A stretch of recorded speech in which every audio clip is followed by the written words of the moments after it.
I think it just depends on what your goal is. For some people, it's publishing a book in general and never having the goal of wanting to make money off of it.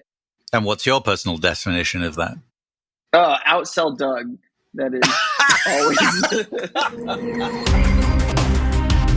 Welcome to the Two Authors Podcast, an entertaining chat show hosted by best-selling mystery and thriller authors Douglas Pratt and Nicholas Harvey, in lively, humorous and informative conversation with distinguished guests who share their thoughts and experience about forging a successful author career. Hello and welcome to this episode. How you doing, Doug? I'm good, Nick. How are you, sir? I caught you mid about to ask me something and we just started recording. Hey, we're winging it, baby. We have, the little numbers that flash up there, they didn't pop up quite as fast as I normally see them. Like we have, a listener anytime it comes up, and Nick's the one that hits record. It always is a little countdown for us. Big 5, like it's a big production. So then you have to do the fingers and silently the pro stuff 3, like that. 2, like pros. Yeah, that's exactly what we do. Yeah, this intro is just like pros. Nick points off to the side like he's pointing to me. It looks just like the regular show. Okay. Well, this is a train wreck already. Give us a question, Doug. Our question today comes from Lisa Fairchild. She is from Louisville, Kentucky. And she asked us it's a deep question for us about our books and stuff. But she would like to know, could we share more about what personally draws us to the themes we choose and how we approach them in our storytelling? That's interesting. Yeah. Do you ever think about themes before you write a book? Well, globally, I fell into this genre accidentally. And I think we've talked about this before. My first book, 12 Mile Bank, I just wrote about a bunch of stuff I wanted to write about. And it turns out it sort of kind of fits in the side of a couple of genres. But I enjoy it. I enjoy adventure tales and that sort of thing. And I think there's an element of adventure in pretty much everything I write. And I am definitely not wired to purely write to market. And some people are, and that's fine. But I'm not. I need to be kind of fascinated and interested in what I'm writing about. Well, you are fascinating and interesting, so I don't know about that. But no, I think I have to be. I have to be interested in what I'm writing about, right? So, and obviously, I base my main two series are based around the Cayman Islands, which is like a second home for us. So that's a big part of it. And the island is a big part of this, integral part of the stories in both the AJ and Nora series. So I think I'm naturally drawn to that and naturally drawn to things around the water, adventure tales and that kind of thing. But you? I would say the same thing. Like I've always enjoyed the action, the adventure, mystery kind of things. I like most genres. I can read to some extent, but I always wanted to write. I wish I'd have been the one to write Indiana Jones, and come up with that kind of a character, which is just this classic action character, with his flaws and everything. So I think that's part of it. And there's always the idea of good versus evil, the whole man against, one man against, the evil of whatever happens to be the bad guy, that choice. So I think that kind of plays a lot into it. That's just what I like to read. And the more I want to write about stuff that I like to do, like, boating and scuba diving and, sailing or swimming or drinking. I think I'm really attracted to slightly broken people too. It's the world is not perfect in any way, shape or form, and people are not perfect. There's very few people out there that are what you might call perfect. We all have flaws, right? So, and I think I do enjoy, or I get satisfaction out of writing flawed protagonists. And, like Nora has a lot going on and has had a lot in her past. AJ is more kind of every girl next door thrown into adventure. But she has her personal challenges and things with confidence and her view of herself and different stuff like that. And I think that's really interesting. And actually what we're writing together in the Green Wolf series, they're both very broken individuals on their own. And which is neat about them when they come together. They're much better together than they are if they're left separate. And I have to say, I'm reading your new Nora book that's coming out tomorrow, I think, right? It is tomorrow, so, which will be several weeks ago when the show comes out. Right, yeah. So if you haven't read Relentless Summer, it's out there now, and you should grab it because, I mean, I'm about halfway through it. And what I really like about what you've done with Nora is, like, you read early on in Deadly Summer to now, it's just like she's still broken, but it's like certain parts of her fixed, and then she realizes, oh, what that's not all of it. There's more. In the first book you did with her was great, and then now you have her dealing with her foster child, and that's also, it's kind of cool that you see that like struggle with how to be a parent when you're not a parent kind of thing. So yeah, that's part of the enjoyment of writing that series is that curve with her, and it's challenging with each new book to find the next element, right? Because I'd stop writing the series if I got to the point where, well, she seems like a pretty balanced human being now that fits into society perfectly. Like, that would be uninteresting, and it's so not her. It's not the core of her character, which is kind of sad to say. You don't want to wish someone to have those personal struggles, but it is a challenge each time to find a way of her evolving and going through those personal challenges and still leaving something left for her to work on down the road. Awesome. Let's get to our guest. Yeah, who are we having today? We have a really cool dude who we've both hung out with at NINC, and I know you chat to him quite a lot. He's a good friend of our show. I think he actually listens. He listens to like every episode. He is the listener. He is the one listener. So I don't know if he'll listen to his own episode. We'll see. But. Yeah, I don't want to hear his feedback on his. You guys sucked on my show. All right. Well, you probably want to know who it is. It's Drew Strickland, who is an Amazon #1 bestselling author of the Sheriff Elvin Haley mysteries, along with co-authored series, the Carolina McKay series. And he's done several standalones, which are doing really well. And he writes in crime and psychological thrillers. And we're excited to talk to him about that difference between, because he is writing series and standalones and what that is. So let's meet Drew.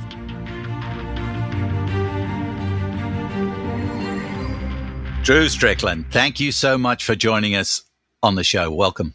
Thanks for having me. Give us a little bit of background, how you got started in writing and getting published. I published my first book in 2018, and I started in the post-apocalyptic genre. And I enjoy that genre, but I switched to thrillers. I much prefer writing thrillers. And originally, I went to school for screenwriting and filmmaking. And then when stuff like that didn't pan out, I started writing novels. And I much prefer writing novels than I did screenplays. So it felt like there were a lot less rules. There's a lot of rules in writing a screenplay. Yeah, I started actually writing screenplays and then did novels. And there's a lot of rules. And I mean, that's great. That's fun. But then in the indie publishing, there's a lot less gatekeepers, a lot less people that you have to get to say yes or, have the luck of meeting the right person. So you've done a little bit of everything, though, right? You have your successful series, which is the Elvin Haley or Holly. Haley, yeah, Sheriff Haley. And then you have the co-written series you've done with your partner there, Tony Urban. Yeah, and then now you're like killing it with standalones. Killing it is relative, but sure, yeah. I mean, I'm doing well. I mean, you're doing pretty well. You're doing well. I'm telling you. Did I tell you, Nick? I met Noelle Ely at Readers Take Denver because Drew told me, and make sure you go say hi to her. And I said, hey, Drew Strickland said, give you a hi. And she's like, oh yeah, I know Drew. I've read his stuff. And I was like, really? No, she didn't. Wow, no. She did too. She did. She said she knew who you were. So you just made up that she read my stuff. No, she did. She said she read your stuff. You're a big deal, Drew. You're a big deal. So anyway, my question for all of that, though, goes back to so how do you approach the different ways you want to write and what's the difference in your approach towards a standalone versus your series or a co-written series that you're doing as well? With the series, it's easier now that it's established because, you have your main set of characters that you get to come back to. It's kind of like coming back home to friends and enjoying sitting down with them. Then there's an individual case that they have to solve, and there's themes throughout the whole series. But with a standalone, it's like brand new everything. It's kind of like starting a new series in general, but it's different every time. That's kind of like why I wanted to do it. On occasion, I don't want to say you get burned out on writing a series, but I like to break it up. And while as much as I like being in the world of Elvin Halley and Carolina McKay, who is the co-authored series with Tony Urban, sometimes it's nice to shift gears. And I feel like with the psychological thrillers, I can kind of get a little bit more out there, a little bit more crazy. I think that the audience, when you have the twists, it's okay to be a little outside of reality. I have a sidebar question because this is something I've been asked quite a lot, and we all write in the series, is how do you handle, when you release book 5 in a series, how do you handle drip feeding the backstory, right? Because you're going to get a number of readers, especially as you grow. And when you get a lot, like I'm up to 15 now in one of the series, you're going to get a lot of new readers that come in at that book because they look at it and go, 15 books, you know what, I'll try this new one. If I like it, I'll go back and read the others. And so you have to give some background on your characters. Have you found a method, or is there a way you handle that in particular? That's a good question, because it's something I wonder myself. Going off of what you said, each book is its own individual case that he has to solve. But like you said, there's all the background. There's all the repeat characters, and even the arc that goes over the entire series with sort of the series bad guy or person that you like to hate.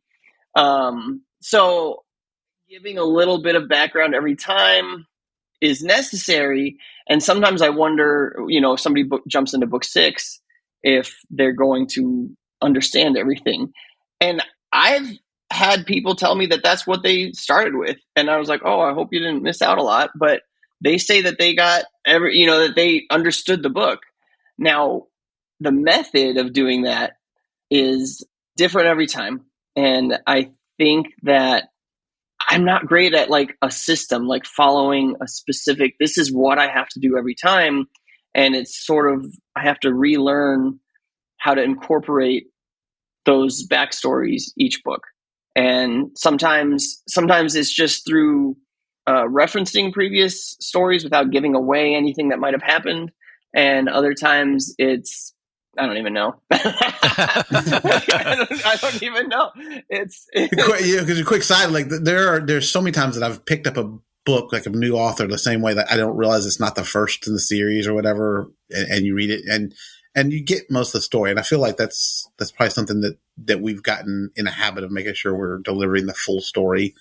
I think that's what makes us a little bit easier to read as far as successful authors. It's difficult, right? Because if you put too much in there, it's just like your regular readers are like, I know. But you get a new reader and they're like, well, why is the character that way? Or that's weird. Why do they do this way? And so drip feeding those little bits and pieces as needed. I don't have a system either. I don't go into it going, I'm going to do it this way. So it is a little different every time, but I feel like you just have to drop little droplets of info, right? I think that sometimes we worry too much about being repetitive, like you said, Nick, with people that have read Nick. people. Nick jokes with me because we're writing a book together, and he'll send back, "Oh, well, you use the word dark 17 times in this chapter," so I tend to be very repetitive. Well, no, so. he's right about that, Doug. He's right about that. No. Oh, called out right there. No, Drew. We're high five on screen. High five right there. Nice, Drew. Good work. Good work. The story itself, I think we worry about too repetitive because we've been in the book for so long, because it takes us, however long it takes to write the book, when someone will read it in a day and they don't hold on. We've been reliving this chapter for days at a time or longer. And so our thought process is like, oh, I've covered this so much. And for other people, they don't see it that way. That's true. Yeah, I mean, we live with it for years and years and years because these characters are with us, so we do kind of stay with them. So we assume at some point that everybody lives with them the same amount of time that we do, I guess. So that makes perfect sense. That Go ahead, Nick. Let's talk about locations. So I was going to ask that question. You paused, so I jumped. I know. So you're in Arizona, but your main series is set in West Virginia, is it not? How do you go about choosing your locations for your stories? What drives that? Well, for Elvin, Hallie, and Carolina, it was when I co-wrote Carolina McKay thrillers with Tony Urban. We got together and talked about what should happen, and he loves West Virginia. So that's where Carolina McKay took place. And Elvin Hallie is introduced in those books. And so the Elvin Hallie series is sort of a spinoff of that we talked about, and he's like, you should take this and run with it. So he's in West Virginia. And getting information about West Virginia, Tony's out that way. He lives in Pennsylvania, but he spends a lot of time out there. So I ask him a ton of questions and get sort of anything that I might not understand or any sort of insight. He's really a great resource to lean on. So have you been to West Virginia? Don't ask me that. That's a yes, listener. He has been to West Virginia. There's nothing wrong. Look, I've written books in places I've never been because it's kind of hard to always get there. So it's a good thing to know. I was just curious. Fortunately, I have not, but it's on the books. So hey, let's talk about writing with Tony and your Carolina McKay series. Like Nick and I write together, obviously, all the time. You just heard us, him call me out. But how do you guys work out how that works? So we've done 2 series. We did a post-apocalyptic trilogy, and then now we do the Carolina McKay that has 6 books, and we're working on the 7th right now. It starts like we'll message back and forth, and the original idea sometimes he has an idea, then we develop, and we just shoot messages back and forth and sort of develop the villain and develop the setting. And because it's not just West Virginia, she's popped over to a couple of different places. And other times I've got this idea that I bring to him, and then we develop it from there. Then we get, if you want to get the nuts and bolts, we get a Google Doc putting down scenes. Oh, he said Google Doc. That's like operating in hell.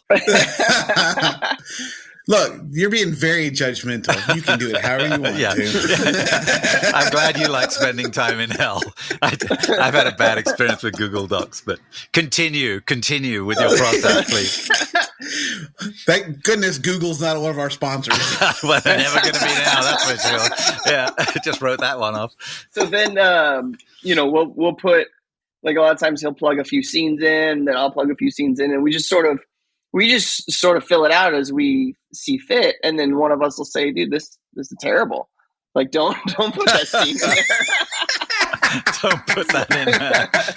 I don't think we've had that yet, have we, Doug? We haven't had really sucks. No. You got to take it out. No, we haven't done that at all. So, but yeah, we're probably, it's coming. Too nice. Yeah, it's just coming. That's all. There's been times where he's like, he'll put like 3 or 4 scenes. And then he's like, the 5th scene, something happens, Drew will figure it out. And I'm like, whoa, you can't just say that she's chasing this guy and then something happens and then all of a sudden, like, we're 10 chapters ahead. So, but it's a joke. We work on it together. And then I'll write pages, send them to him, and rewrites them, tells me it's terrible, and puts his own spin on it, and then we're good. Do you split it by chapters? I write the entire first draft, and then I give it to him, and then sometimes he'll add in full chapters, sometimes he'll rewrite full chapters. It depends on the book. There's been books where he's like, I don't have to do a ton, and I disagree, because then I'll read it, I'm like, this isn't what I wrote. And but then other times I think he's changed full, and it's all run by each other.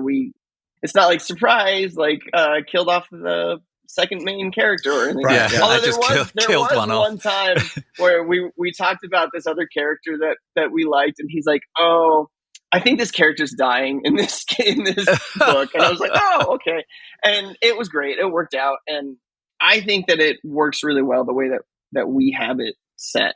I don't think it'll work for everyone, and I don't think that this. It depends on your writing partner. I think you have to have a decent grasp of your ego too, like to understand like that if the two of you can work together. Like I feel like Nick and I actually work together pretty well. Just we don't have much of an ego about anything, so I think that helps a lot because then you do go in there and if some if he tells me, hey, this was kind of, you should have written it this way, and I'm like, oh yeah, I didn't think about that. So it helps to have that second set of eyes. But if you come in it with with a big ego, it's really hard to work together. I think like that. Yeah, if you see it like Angie Marston's was saying with her editor, she looks at it as an opportunity. And I kind of try and approach the co-writing thing as the same thing. It's a check and balance because we're writing our other stuff concurrently, right? So then you're delving back in. And so you're like, okay, I've got to get my headspace back in this world again. And then you send it on to your partner. And if they point out a few things like, no, we already did that or what have you, it's a check and balance. It's an opportunity to clean it all up. And I think it's an opportunity for two heads to be better than one. So going from back to the standalones and series, like how do you look at marketing differently between doing a standalone or a group of standalones? Because now you have 2 or 3 of them out, and then you have your series. So how would you focus on marketing those differently?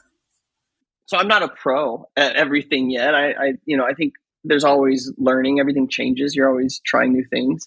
Even the pros aren't pros.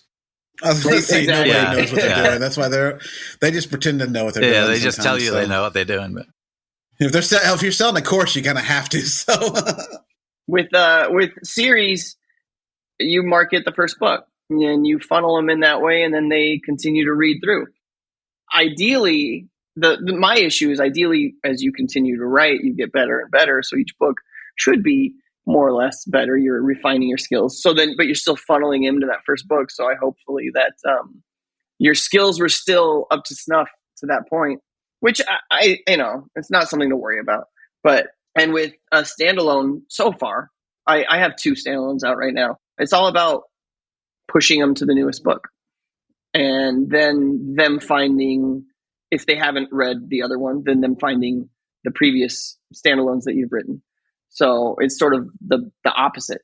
Do you put so in the back of when you get to when they read the last sentence and the end, that's the end of the book, what's your first call to action in the back of that? Are you sending them to your other standalone, or are you sending them across to your series?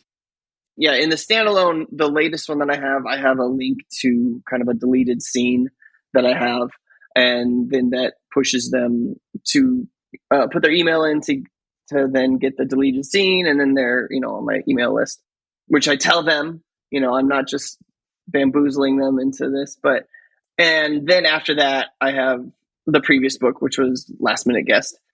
So that's different. With Last Minute Guest, I didn't have that, and I just had links to my series and other books that I have. It just depends. I've only got 2 standalones out right now. I think going forward, I'm going to try this deleted scene or maybe a short story or something to that effect, and get them on the list, and then see if they like what I have to offer. How effective are you finding that so far? Because I do the same thing. I mean, it's a good idea. So far, I have results. I don't know right off the top of my head what it is, but it's working. People want the deleted scene. I started doing it at the end of last year, and it's grown my newsletter list enormously.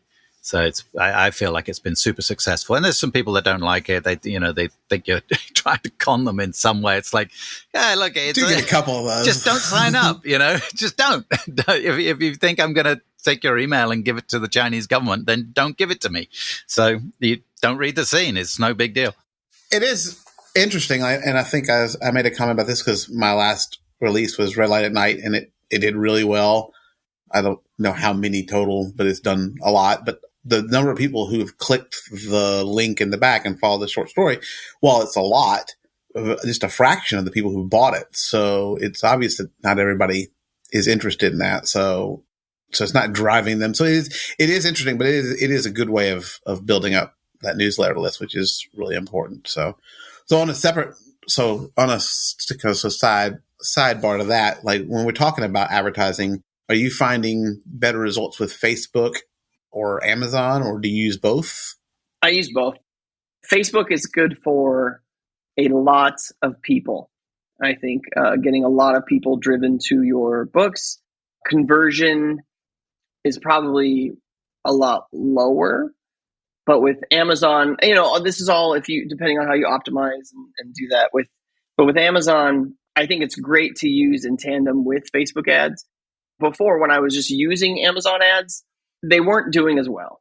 And I mean, they were still doing fine, but it's very slow compared to Facebook ads.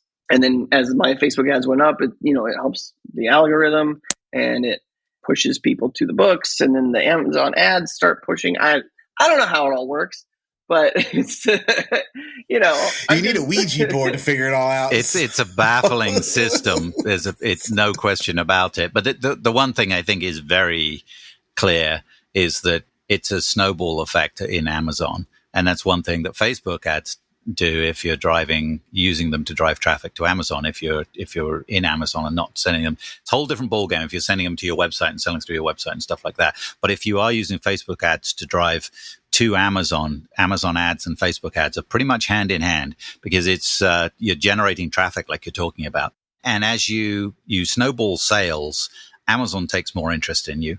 Amazon is designed around giving people what they want. And so if you sell books, they think people want more of those books and they push you.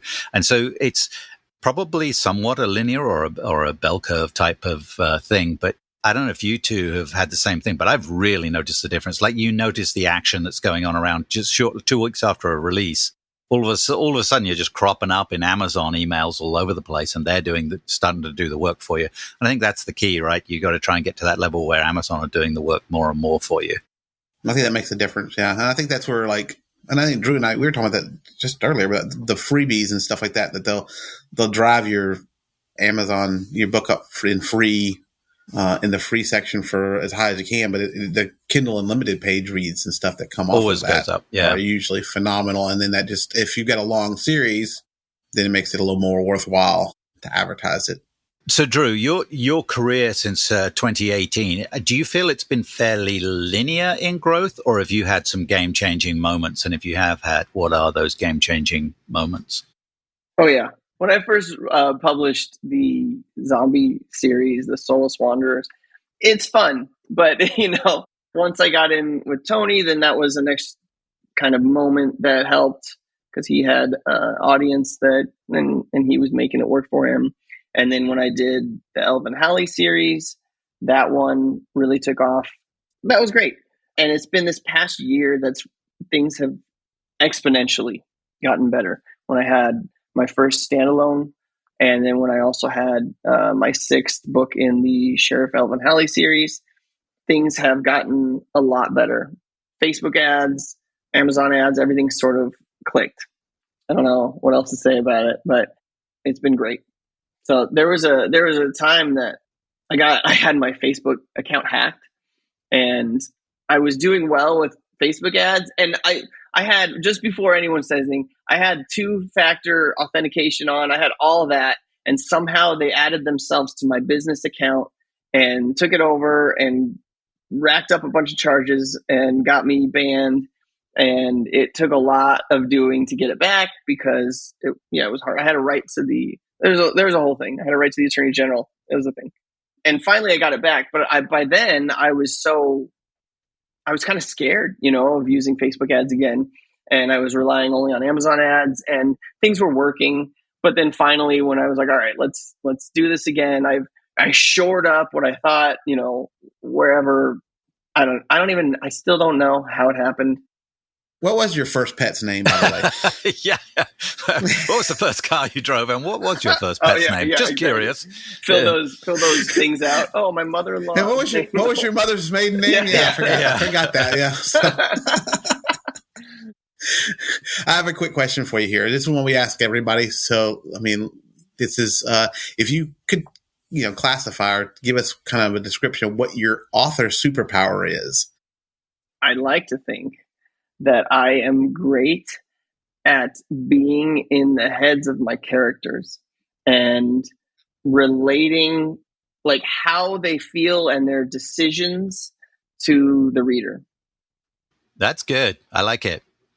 Even the bad guy, you're kind of like, oh, he's kind of an asshole, but I totally see it. So, Drew, what's coming up next? What's you just had a recent release a little bit ago?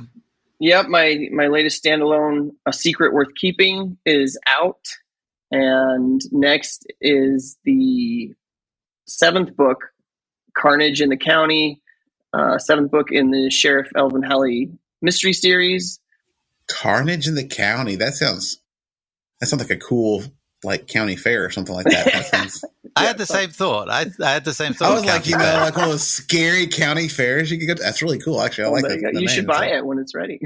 I might just do that. When do you think it'll be ready? So this is your marketing technique. What's your release schedule for Carnage in the County? Pre-order is set for August. However, it's going to be sooner than that. I put a longer pre-order out because I don't know if I can meet a pre-order if I put it straight up 2 months ahead or whatever. Cool. Let's get to our, now you've listened to a show. You are one of the two. So we spin a wheel. It's our wheel. Woohoo. Give it a spin. All right. At what point do you think, and you may have kind of touched on this already, that you would consider yourself successful as an author? I think it just depends on what your goal is. So for me, I think, yes, I am successful now. And for some people, it's selling, enough books to cover their car payment, or just publishing a book in general and never having the goal of wanting to make money off of it. I think that it just depends on your own personal definition of what that is to you. And what's your personal definition of that? Outsell Doug. That is always. Dude, you've already done it. Boy, are you successful. That's it. Wow. Well, that's a brilliant note to end the show on, because giving shit to Doug is always a great place to end. I actually got told this week by somebody, you give Doug a lot of shit. You know that. I'm like, I do? Really? He gives it back, though. He goes, not so much. No, it's pretty one-sided. I will tell you, our other listener, who is a really good friend of mine, she's always like, Nick is mean to you. And I was like, yeah, I know. He's kind of a dick. And hey, that's an insult. I'm not kind of a dick. I'm a dick. I'm not half-hearted about it. Drew, thank you so much for coming on the show. Thank you so much, Drew. Brilliant, Thank you for having me. It's all love, Doug. It is. It's all love. I love you guys. You guys are the greatest. Let's hug it out. Hug it out.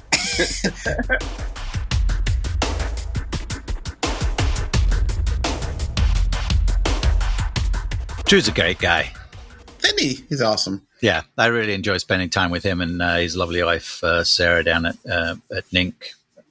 So it's interesting. His the whole standalone versus series thing, because going back to the Mark Dawson preaching in the self-publishing right to market stuff.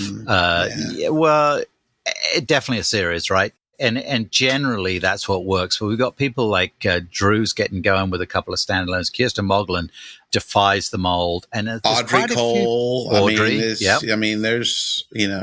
doing really well with it. They do very well with those, and I think that it's a big market. Frida McFadden and Colleen Hoover have kind of really opened up that market now too. Well, I think I don't know they've opened it. I think it's always been there in the trad world. The series stuff is far more, not that it wasn't there in trad, it was. There's been a lot of it, but it's far more been the indie model because of the reach. But there's a lot in the indie world that are making it happen. I think that the difference is it's the marketing, right? Even you've got to be at it, like we touched on with Drew. So with a series, you're marketing book one, and the more books you have in that series, the more easier to market because you can spend a little bit more on your ads on book one. Because I've got how many you got in your 14, 15 now in AJ's 15. So you've got a little room with the read through. I've got 11 in Chase, so it's easy to have a little bit of a, if I spend a little bit more on advertising that first book, then I can take a loss. So. Yeah, you can do the first book or a box set up front as loss leaders, stuff like that, and you get it through. With the standalone, you're selling one book, and then what are they going to get next? So I think it's what you're selling is a vibe, a feel, an expectation. You're selling yourself as the author, right? You're delivering, like you read a Kirsten Moglen book, it's going to have a twist in it. I mean, it's going to have a twist, like a good one. And that's what's expected. That's what she's known for. That's what she delivers every single time. So it's a standalone, but people are looking for another one by her because they know they're going to get the same thing. And once they've read a couple of them, right? Once they've read a couple of them and know that that's what they're going to get every time, then they're looking for them. And the biggest struggle is probably the hardest thing. The biggest downside is Amazon is not linking them on a series page. But I don't know that that's necessarily a bad thing, because I think a lot of people would just go to the author page more than the series page. But I think also you don't have to worry while you're marketing every book at that point. Like Drew said, you're marketing the newest one really, but I'm sure you probably keep some of your bigger sellers always going to have ads running on them. So you have a entry point anywhere in this non-existent series because it doesn't matter. You don't have to worry about finding out, what happened with, Nora last month, or what did Chase do last time? They can just kind of jump right in and be like, oh, new characters, new everything. But you're going to get that twist. You're going to get that action and that fun thing. So you ever think about writing a standalone? Yeah, for sure. It's I don't have enough time for what I'm writing now. So, but I'd like to. I mean, I wrote 12 Mile Bank as a standalone. I had no. Well, the first one's always a standalone. Yeah, well, it is but it was intended as a standalone. There was no idea. I had no thought whatsoever that it would be a series or there would be something after it. And then when I started looking into it, it was like, well, the smart thing to do is a series. And I'm like, well, I really like this character, so I want to do more. But yeah, it's interesting. There's people making it work all kinds of ways. And that's one of the things, and I think we've touched on it before about all the courses and the stuff you can listen to and everything else. There's no one way of doing this. There's a lot of different ways, and not everything works for everybody else. And there's no one-stop shop on it all. So keep your options open. No, yeah, you got to. There's always something you can do, and I've got one or two that I like to dive into at some point. It may not be this year, maybe next year, but yeah, there's some. In your spare time. In my spare time. We're not working on Missing in Zanzibar like we're working on now. Right. Which is, well, no, we're done now, so it's at the editors at this point. So. That's true. When this comes out, it'll be at the editors. So we're providing neither of us gets hit by a bus. Let's hope not. Let's hope that doesn't happen. I really like this book. I know we're writing it, so we're supposed to like it, but I really like this book. I think it's pretty cool. It's pretty energetic. It moves along. It's exciting. Lots of stuff going on. And we're getting now, second time around, we're getting into these two characters, and it's fun. Yeah. Oh yeah, and it's kind of fun to bring them back and explore. Like we talked about the brokenness of them. It's just kind of fun to delve into that a little bit, just to see what we can do. And then also, I don't know, it's just always fun to write with you anyway, because we can come up with new things and see how we can do it. So try and one up each other. It's like, damn, he did that. Now I've got to do something. Yeah, he's. Drew was talking about his partner thing, and Drew will figure it out. I feel that we saw that with the tropical author series that we did, because some of them were like that. Some of them was like, oh, I'm just going to finish it right here. So, yeah. Yeah. Oh, look, there's somebody else that has to go. Let somebody else figure it out. I was like, oh, yeah. Yeah. But it's fun to do that. Like it's kind of like a little round robin thing. But I think that it's a little harder to do that with a consistent partner and keeping consistent, but they do a good job. I think we do a good job, so we'll see. Yeah, it's exciting, and it's a fun little side project that we do, and people seem to like it, so it's great. All right, guys, check out the show notes for links, guest information, finding Drew's website where his books are, social media links, and look for episodes every 2 weeks. So until next time, be cool to each other. Fair winds and following seas. You've been listening to the Two Authors Podcast with Nicholas Harvey and Douglas Pratt. Subscribe on your favourite platform for alerts on new shows coming every 2 weeks.